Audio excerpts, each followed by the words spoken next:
চাচা, তো আজকে তাহলে আমরা যাই, যাবার ভাবলাম যে আপনারা টাকা দিয়েন না, প্রয়োজনে আমি দিব, আপনাদের সহযোগিতা করবো, টাকা দিয়ে।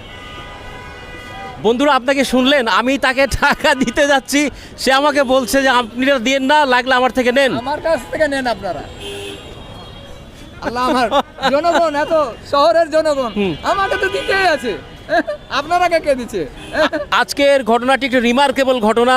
কাউকে দিতে যাচ্ছি পয়সা, সে বলছে যে আপনি দিবেন না, লাগলে উল্টা আমার থেকে নেন।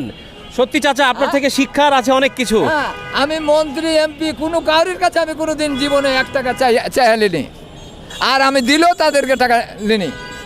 আর রাস্তার জনগণ ফকির থেকে আমির পর্যন্ত সবাই আমাকে দেয়, আমার টাকার কিসের অভাব আছে? সত্যি একজন সুখী মানুষ।